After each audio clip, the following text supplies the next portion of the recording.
Mga ka-DIY, welcome back to our YouTube channel. So for today, may nagpadala pala sa atin, si SoundArc. SoundArc. So ito po ay speaker. So Bluetooth speaker na portable. So buksan natin para ating masubukan at matesting. Ito nga pala ay merong balance stereo sound. Ultra portable, up to 15 hours playtime. Oh, matagal-tagal na din yun. Bluetooth 5.3, stereo pairing, tsaka multiple ways to play. So, tingnan natin. So, salamat nga pala SoundArc sa pagpapadala sa atin ng Bluetooth speaker na to. So, ayun. Ang ganda ng packaging, mukhang legit. So, SoundArc. Ito nga pala ay kapatid ni Tronsmart. Kung naalala niyo si Tronsmart na speaker, ayan yung maliit na to. So si SoundArc at si Tronsmart ay magkapatid. So sister company sila, mga ka-DIY. So kinontak nila tayo at nagpadala sila ng mga speaker sa atin. At eto nga, ang una nating titingnan ay si SoundArc P2. So sa box, anong laman niya? Ayan, meron siyang Type-C cable na kasama. Meron din tayong jack na 3.5 male to male at saka yun lang mga ka-DIY. So yung mismong speaker, ito, ayan. So ang ganda ng design niya, no? Compact. Bakal ba to? Bakal na grills to, tingin ko. Tapos makikita mo, stereo speaker siya. Ayun yung dalawang speaker. So nakikita siya na aninag. At may isang diaphragm dito. Passive radiator, yan yun. Para ma-base mga ka-DIY. Sa likod, meron siya dito. Ayan, meron tayong Type-C na charging input, USB, auxiliary, at saka micro SD card. Pwedeng lagyan. So, ayan. Sa ibaba, ano to? Serial code. Yan lang. Try natin i-power on mga ka-DIY. So, nabuhay yung kulay blue. So, i-connect natin sa ating cellphone. So, open ko yung Bluetooth ko mga ka-DIY.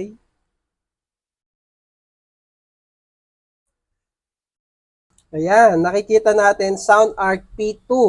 So, hindi ko pa siya nakabit. First time lang talaga to binuksan. Testingin natin mga ka-DIY.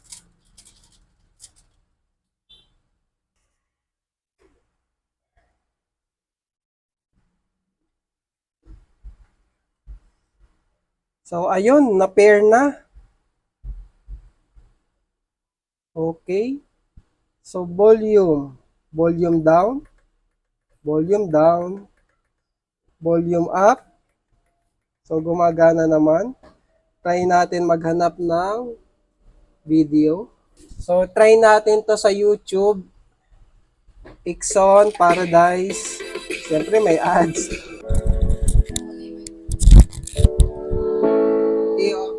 Itabi ko na lang.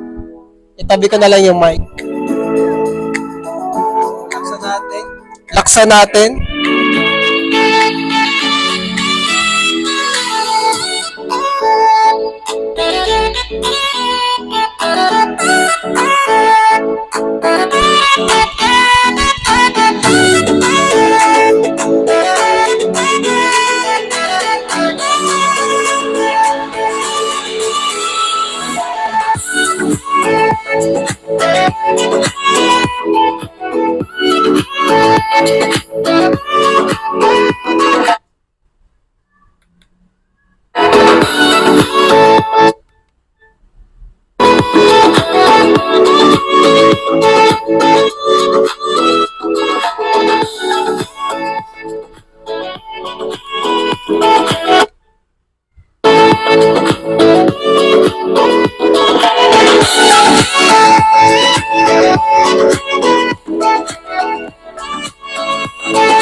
Ayun, legit na legit yung tunog niya mga ka-DIY.